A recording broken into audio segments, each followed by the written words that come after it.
Камфортная начоўка ў доме рассонца Максіма, дзе спыніўся Цімур напрыканцы мінулай серыі, была перапынена гучным будзільнікам а 5:30 раніцы.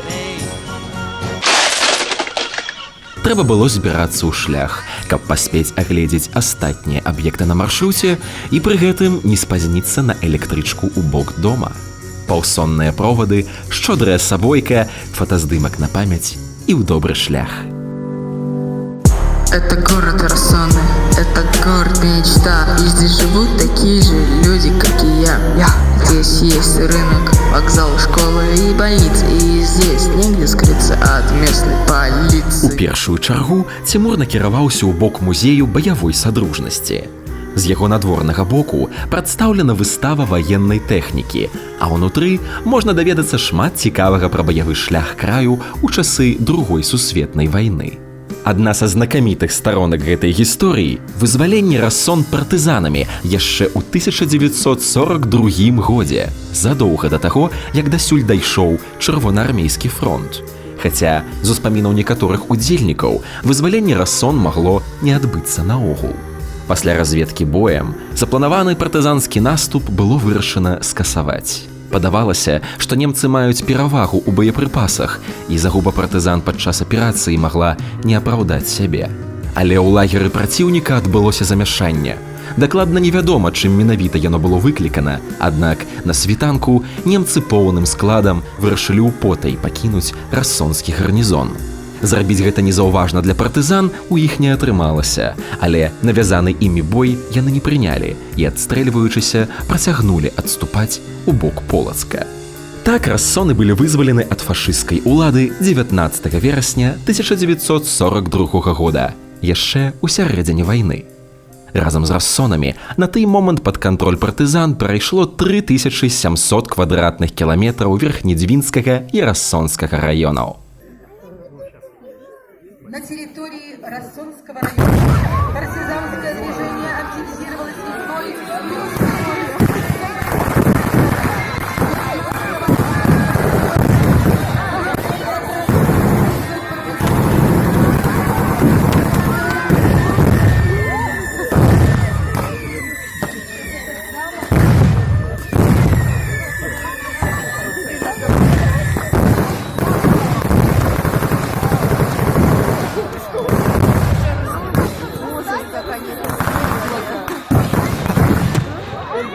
Мирные жители освобождены!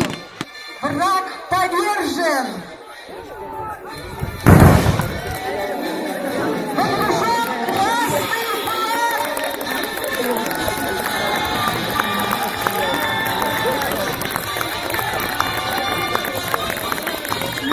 флаг!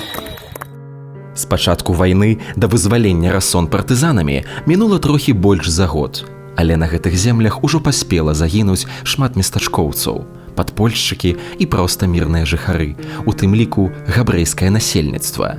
Рассонскае гетта праіснавала нядоўга і было ліквідавана немцамі яшчэ на пачатку 42 года. У ім загінула амаль 500 чалавек. Незважаючы на падобныя вялікія страты, пасля захопу Рассон і шэрагу іншых вёсак партызанамі, імі атрымалася правесці мабілізацыю мясцовага насельніцтва мужчынскага полу, агулам да 1500 чалавек. Аб прымусовасці гэтых мер не ўдакладняецца, але сам факт прыўздымае заслону таго, наколькі масавым насамрэч быў ініцыятыўны партызанскі рух падчас акупацыі. Цікава, што ў гэты ж прамежак часу з восені 42 па лета 43 у некаторых крыніцах фіксуецца такі суб'ект, як Рэспубліка Рассоны. Быццам бы ў ёй кіравалі былыя калабарацыяністы і дэзерціры. Існаванне рэспублікі абгрунтавана трохі больш, чым ніяк. Яно згадваецца ўсяго ў двух аўтараў сумнеўнай рэпутацыі, але феномен мае нават артыкул на Вікіпедыі. Так ці інакш, афіцыйна зімой 43-го года рассоны былі зноўку захоплены гітлераўскімі войскамі ў рамках аперацыі «Заяц-бяляк». Канчатковая перамога над немцамі ў рассонах ужо сіламі чырвонай арміі адбылася толькі праз 1,5 гады. Калі размова заходзіць пра контрнаступленне чырвонай арміі на тэрыторыю Беларусі ў 1944 годзе, большасць згадвае аперацыю «Багратіён».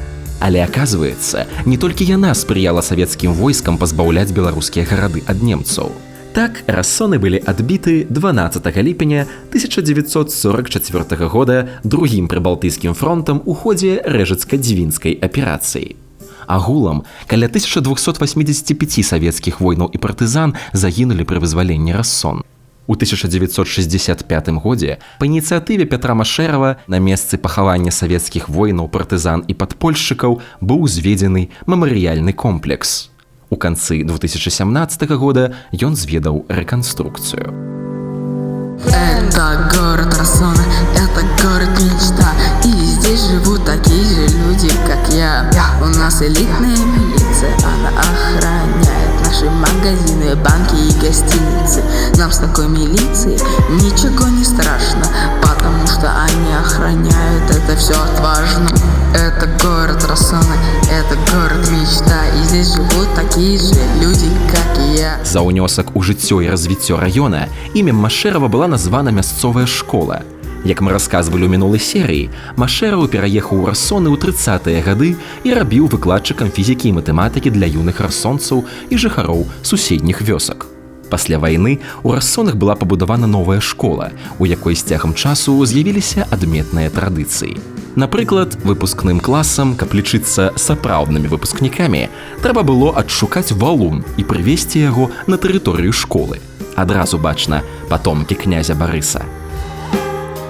Таксама імя Машэрава ў рассонах удастоілася другая галоўная вуліца гарадскога пасёлка. Пасля савецкай, вядома. Вось так гэта вуліца выглядала на фотаздымках. Датыроўка фота адсутнічае, таму застаецца спадзявацца, што да моманту надання вуліцы імя Машэрава яна была прыведзена да ладу. Нягледзячы на адсутнасць у свой час адэкватных аўтамабільных дарог, каля рассон знаходзілася іншае дасягненне дарожнай інфраструктуры – чыгунка. Пабудаваная ў 1916 годзе, яна яднала Полацак і Пскоў. Гэта быў апошні вялікі чыгуначны праект, які рэалізавалі пры царскай расійскай імперыі. Але пасля Другой сусветнай вайны пашкоджаную лінію ўрэшце вырашылі не аднаўляць. Наогул, дачыненне да чыгуначнай індустрыі як трэнду эпохі ва ўяўленні ніжэйшых слаёў абяцала не толькі вялікія грошы, але нават такія сацыяльныя бенефіты, як скасаванне прыгоннасці. У мінулай серыі мы расказвалі пра дом і сям'ю Гласка, якімі славяцца рассоны. З сярэдзіны 19 стагоддзя шмат сялян паўночнай Беларусі, у тым ліку падапечныя пана Гласкі, незаконна пакідалі працу на памешчыка і рушылі на будоўлю чыгуначных шляхоў, каб атрымаць з гэтага нешта карыснае. Памкненні сялян былі настолькі сур'ёзнымі, што яны нават аказвалі супраціўленне дзяржаўным прадстаўнікам і асобам, якія выпраўляліся затрымліваць нелегалаў. Очень хотим мы вам, парни, сказать: рассонских девчонок лучше вам не сыскать. Они симпатичные, страстные, клёвые, мыслят по-взрослому и беспонтовые. Очень хотим мы вам, парни, сказать: рассонских девчонок лучше вам не сыскать. Они симпатичные, страстные, клёвые, мыслят по-взрослому и беспонтовые. Очень хотим мы вам, парни, сказать: рассонских девчонок лучше вам не сыскать. Они симпатичные, страстные, клёвые, клёвые, клёвые, клёвые. Памкненні Цімура наведаць яшчэ адну рассонскую славутасць затрымліваліся ў сваю чаргу густым туманам. За ім хавалася рассонская царква. Гэты праваслаўны храм быў пабудаваны ў 1871 годзе з бутавага каменю, верагодна, на месцы драўлянага. За саветамі ён быў зачынены і рэстаўраваны ў 1990-е годы. Захаваліся пісьмовыя скаргі местачкоўцаў адносна зачынення царквы пры савецкай уладзе. Да іх дайшлі чуткі, што царкву хочуць перарабіць у свіран, хаця іншыя свірны былі вольнымі. За ўтрыманне царквы парафіяне плацілі страхоўку і ўнёскі, якія былі ўведзены савецкай уладай. І незважаючы на своечасовыя аплаты, праактыўныя савецкія атэісты з шэрагу дробных раённых кіраўнікоў пагражалі вернікам за адстойванне храма пазбаўленнем сацыяльнага пайка, кааператыўнага хлеба, штрафамі і нават ссылкамі на салаўкі. Побач з месцам, дзе знаходзіцца Рассонская царква, у часы грамадзянскай вайны 1920-х гадоў знаходзіўся штаб крымінальнай групоўкі, якая трымала наваколле пад сваім кантролем. У тым ліку з гэтыя прычыны уступаць у савецкую народную міліцыю ахвочых было няшмат. Паводле статыстыкі тых гадоў, беларусаў у міліцыі на Рассоншчыне наогул не было.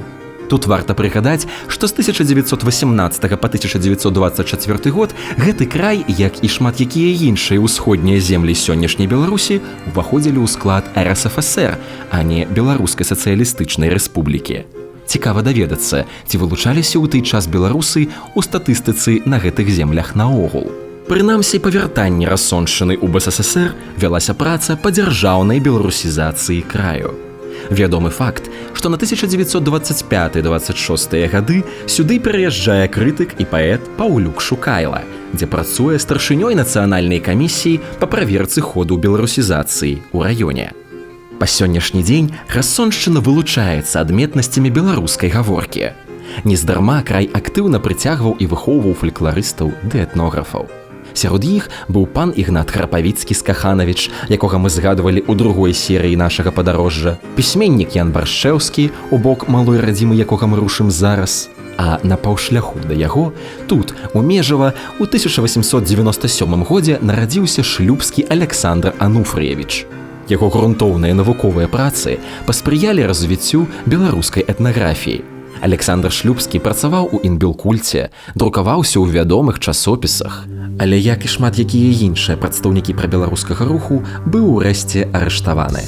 Агулам у Рассонскім раёне за 30-е гады мінулага стагоддзя было рэпрэсавана каля 300 чалавек. Як падобным наўмысным, так і натуральным чынам носьбітаў унікальных тутэйшых адметнасцяў станавілася ўсё меней. На 2019 год Рассонскі раён з'яўляецца самым маланаселеным у Беларусі.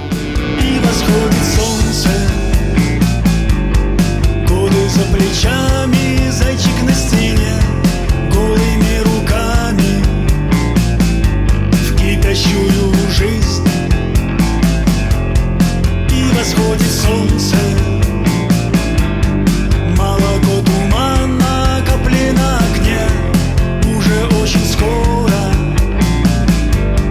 тихо пропадут. А нам бы день продержаться, до ночь простоять, когда восходит солнце.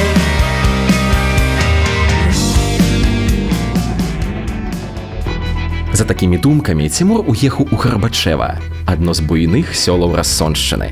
Раней тут знаходзіўся самы вялікі касцёл у краі. Некаторыя з яго элементаў ужылі пры пабудове рассонскага касцёлу, пра які мы расказвалі ў мінулай серыі. А на месцы храма ў самім Гарбачэве знаходзяцца бур'ян, могілкі ды акопы часоў вайны. Вёска Гарбачэва знаходзіцца на паўночным беразе Нешчарды, аднаго з легендарных азёраў Беларусі. Па плошчы яно займае 8е месца ў краіне. А для тых, у каго трапленне ў топ-10 не выклікае павагі, Нешчарда падрыхтавала рэкорд, які прыкрые вашу шуфлядку. Гэта возера мае самую даўгую берагавую лінію сярод іншых у краіне. Яна складае больш за 50 кіламетраў, што на 25% больш, чым у славутай Нарачы. Па цэнтры возера Нешчарда на паўвыспе з даўніх часоў знаходзілася яшчэ адно паселішча. Пісьменнік Ян Баршчэўскі, дзяцінства якога непарыўна звязана з гэтым возерам, увекавечыў у сваіх творах легенду пра паселішча на Нешчардзе. Маўляў, жылі тут людзі ў міры і згодзе, але прыйшоў да іх аднойчы страшэнны велікан, якога звалі княжа, асадзіў і захапіў княжа Нешчарду. Абрабаваў шчэнт, царкву зруйнаваў, ды званы яе ў возера кінуў. Да так і застаўся ў гэтым месцы жыць. Але званы, кінутыя ў возера, што світанак і што захад, парушалі цішыню берагоў Нешчарды з глыбіні возера, прагнаўшы ўсіх жывёл, што насялялі край, ды наклікаўшы на горад халеру. Так з-за голаду і хваробаў тут і загінуў княжа са сваёй дружынай. Сказаць дакладна, якую вайну ў гэтай легендзе 19 стагоддзя захавала памяць местачкоўцаў, складана. Самая апошняя, а таму больш-менш вядомая вайна, якая тычыцца паселішча на Нешчардзе, гэта не другая сусветная, але напад маскоўскага цара Івана Жахлівага на Рэч Паспалітую ў 16 стагоддзі. Падчас гэтай кампаніі ім былі захоплены Полацак ды іншыя ўсходнія землі Віцебшчыны. Умацоўваючыся ў заваяваным краі на месцы невялікай дзярэўні, што знаходзілася на паўвыспе возера Нешчарда, рускімі войскамі быў узведзены драўляны замак. Адным з тых, хто кіраваў будоўляй, быў Мікіта Раманавіч, шурын самога Івана IV Жахлівага і дзед Міхаіла Раманава, першага прадстаўніка новай дынастыі цароў Расіі, якая пасля смуты будзе кіраваць краінай да 1917 года. У зажытым горадзе на Нешчардзе ды навакольных пасадах знаходзілася быццам бы 3000 чалавек, у асноўным вайскоўцаў. Лічба надта вялікая для тых часоў, таму, магчыма, завышаная. Пабудаваны замак і вялікі горад разам з ім праіснавалі каля 10 гадоў. У 1579 годзе кароль Рэчы Паспалітай Стэфан Баторый адваяваў Нешчарду і спаліў замак. Далейшы лёс паселішча невядомы, але к 19 стагоддзю ад яго засталася толькі малая царкоўка ды памяць. Яшчэ гораду на Нешчардзе прыпісваюць звання сталіцы князя Сантока, хаўрусніка Гедыміна. А яшчэ раней за тыя падзеі жыла тут быццам бы летапісная Рагнеда. Аднак гэтыя звесткі адзінкавыя, і праверыць іх складана. Археалагічныя раскопкі тут не ладзіліся, у прыватнасці таму, што падчас Другой сусветнай вайны узвышша былога замка было зрэзана акопамі. Таму сёння на тым месцы толькі пануе прырода, ды туляцца старыя вясковыя могілкі. Напэўна, такі ж лёс праз які дзесятак гадоў чакае і вёску Мурагі, да якой пад'язджае наш герой.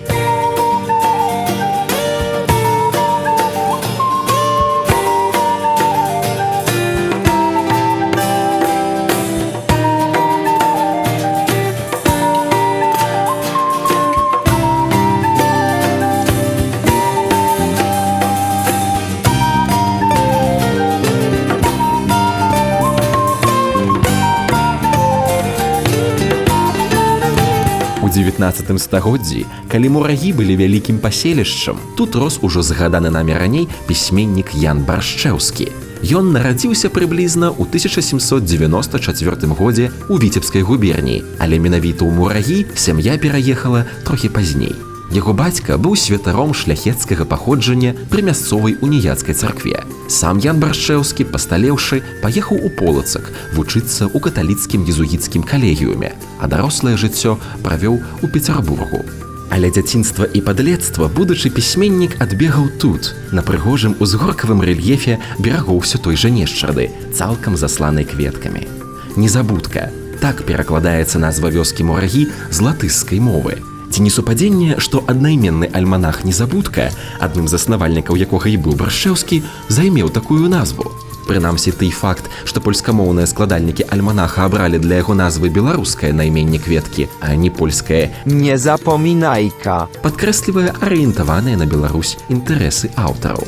Хаця для таго, каб выявіць гэтыя інтарэсы Баршчэўскага, дастаткова згадаць яго галоўны твор «Шляхціц завальня» або «Беларусь у фантастычных апавяданнях», які сёння вывучаюць у беларускіх школах. Стыль напісання шляхціца параўноўваюць з творамі Мікалая Гогаля і Джона Толкіна. Асноўная мова твору польская, з беларускамоўнымі цытатамі дыялогаў.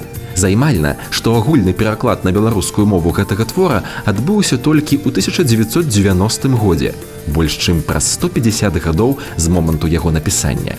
Спачатку на гэты працэс уплывала непапулярнасць беларускамоўнай літаратуры, потым забароны на выданне кніг Баршчэўскага ў 1930-е з-за адсутнасці ідэалагічнага стрыжня ў яго творах. Сярод сучаснікаў Ян Баршчэўскі не разглядаўся як выкшталцоны пісьменнік, у прыватнасці таму, што жанр беларускага фальклору, напісаны польскай мовай, не лічыўся чымсьці высокім. Пры гэтым адсутнасць вялікай папулярнасці не замінала Брашчэўскаму падтрымоўваць стасункі з мастадонтамі сваёй эпохі, такімі як Адам Міцкевіч, Дунін Марцінкевіч, Тарас Шаўчэнка і гэтак далей. У сённяшняй Беларусі Брашчэўскі таксама знаходзіцца па-за шэрагам вядомых пісьменнікаў і яго памяць ушанавана слаба. Няма ніводнай вуліцы ў гонар яго імя, а на месцы дома, дзе ён вырас, стаіць просты камень з партрэтам літаратара. У 2019 годзе была знойдзена надмагільная пліта Брашчэўскага ва ўкраінскім горадзе Чуднаў на Жытоміршчыне, куды хворы пісьменнік напрыканцы жыцця паехаў па запрашэнні знаёмых. Гэту пліту прывозілі ў Беларусь для выставы, а сёння яна працягвае знаходзіцца ў Чуднаве ля падножжа бюста закладальніка фундамента сучаснай беларускай літаратуры. Творчасць Брашчэўскага стала крыніцай краязнаўства для сучаснай расоншчыны. Сярод апісаных аўтарам гісторый, легенд і чутак цікава вынаходзіць спасылкі на рэальных асоб тых часоў. Напрыклад, лічыцца, што прататыпам для самога шляхціца Завальні стаў непасрэдна дзядзька пісьменніка. А ў адной з кніг згадваецца карчмар Усвайскі. Рэальны чалавек з падобным прозвішчам прысутнічае ў дакументах сярод хросных малодшага брата Брашчэўскага. Гэта быў купец Усвойскі, які пражываў у селе Галубова, праз якое зараз праязджае наш герой. Паводле інфармацыі з некаторых крыніц, прадстаўнікі роду Усвойскіх жывуць у Галубова і па сёння. Было б цікава знайсці іх і пагутарыць, але падчас вандроўкі Цімур не ведаў пра такую займальную акалічнасць.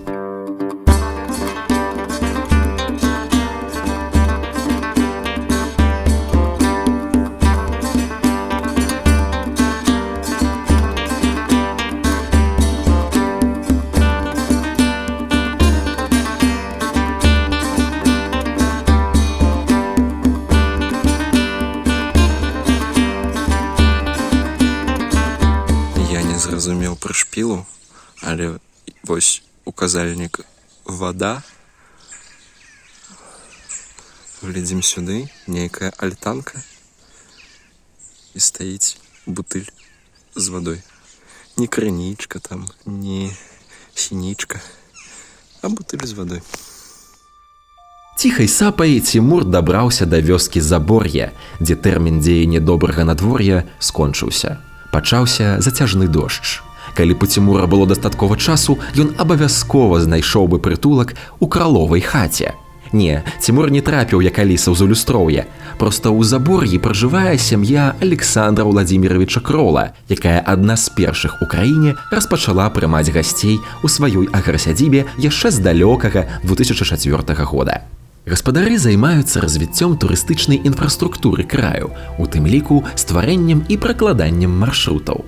Адным з іх паехаў і наш шалёны падарожнік. Асноўная кропка прыцягнення – дзярэўня Перавоз. Ад яе і ў бок Нешчарды яшчэ ў 41 годзе падчас адыходу Чырвонай арміі былі закладзены 3 базы для будучых партызанскіх атрадаў, куды папярэдне звезлі зброю, харчаванне і адзенне. У гэтым святле становіцца больш зразумелай паднаготная актыўнага партызанскага руху ў краі. А праз 2 гады, увосень 43-го, менавіта каля Перавоза партызаны сустрэліся і з'ядналіся з часткамі Чырвонай арміі, якія ўжо пры контрнаступленні выйшлі на межы БССР. Гэтая сустрэча і яднанне сілаў азнаменоўвала хуткую перамогу саветаў над Нямецчынай. Яшчэ адна славутасць, якая вылучае Перавоз, называецца гарой Рагвалода і Рагнеды, або проста Рагнедзіным курганам. Пад такой назвай мясцовы ўзгорак згадваецца ў помніках даўніны Віцебскай губерніі за 1867 год.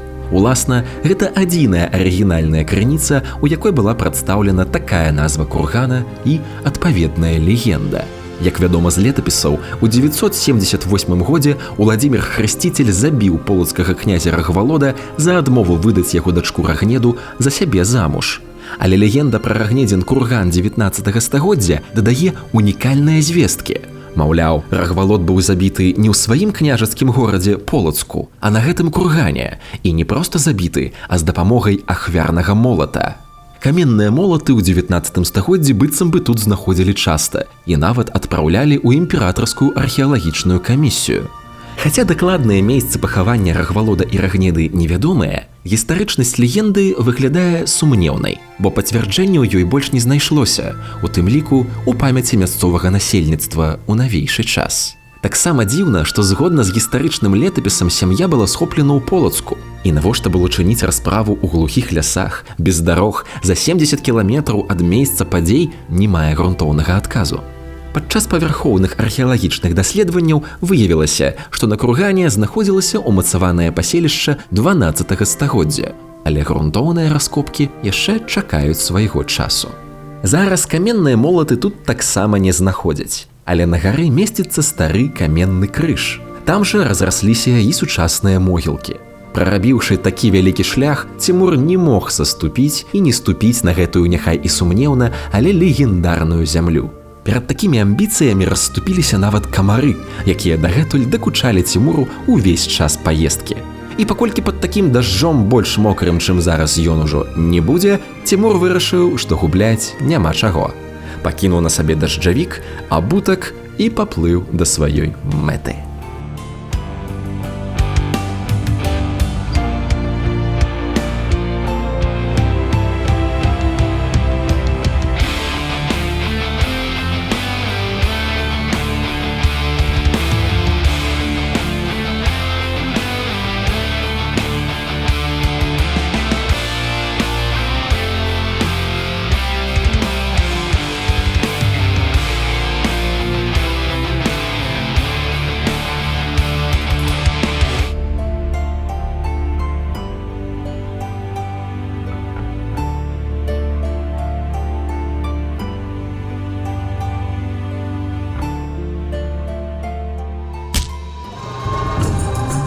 Шлях паміж перавозам і забор'ем лягае праз заказнік Сіньша.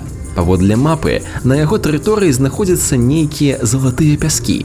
Аказалася, не кландайк, але народу ўсё адно багата. Залатымі пяскамі мянуецца кемпінг на беразе возера, дзе нават у такі непагодлівы час было шмат адпачывальнікаў. Мясціны для кемпінгу сапраўды вельмі прывабныя і дагледжаныя, хоць і знаходзяцца на краю зямлі. Наступныя 40 кіламетраў да чыгуначнай станцыі Цімур рушыў як сапраўдны хуткасны цягнік. Падчас гэтага марафону ён праязджаў некалькі ціхіх вёсак. Сярод іх былі Дудкі, Бухава, Крашуты. Цікава, што ў гэтым памежным з праваслаўнай Расіяй краі да канца 18 стагоддзя налічвалася толькі каля 10% праваслаўных вернікаў.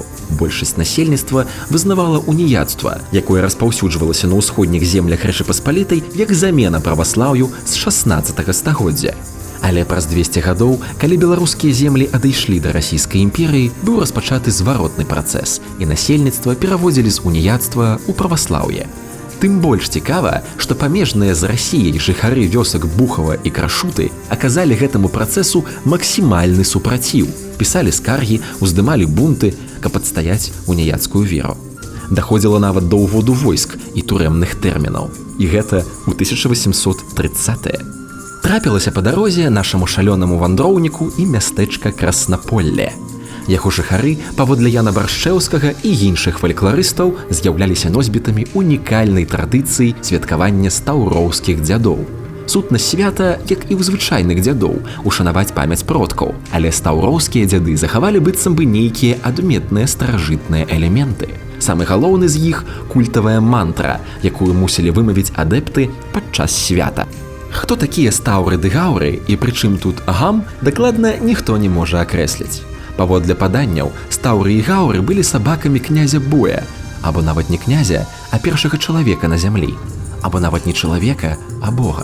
Быццам бы тыя сабакі былі так дарагі гаспадару, што пасля іх смерці ён загадаў сваім падданым памінаць іх у асобны дзень. Але стаўры ды гаўры могуць быць інтэрпрэтаваны яшчэ і як хрысціянскія імёны – Стаўракій і Гаўрыіл, што ўжываюцца нават у сённяшняй Сербіі. Таму магчыма, што стаўроўскія дзяды ладзіліся ў гонар пэўных важакоў, якія насілі гэтыя імёны. Ці святкуе нехта стаўроўскія дзяды сёння, невядома, але наўрад ці. Гэта традыцыя была вельмі лакальнай нават у 19 стагоддзі, уласцівай толькі асобным рэгіёнам Віцебшчыны, у тым ліку Краснаполлю. У некалькіх кіламетрах на захад ад гэтага легендарнага гарадка знаходзіцца яшчэ колькі цікавых мясцін.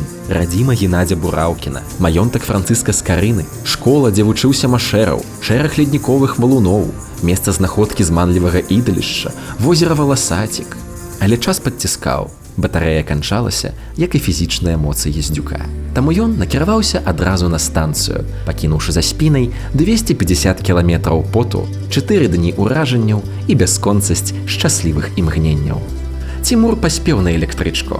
З завэцганым пяску роварам, ушчэнт мокрымі рэчамі і моцнай прагай падзяліцца сваімі ўражаннямі з тымі, каму блізкія душой дзікія падарожжы караля Цімура. На гэтым я развітваюся з вамі ў цыкле серый «Рассонаў без парасонаў».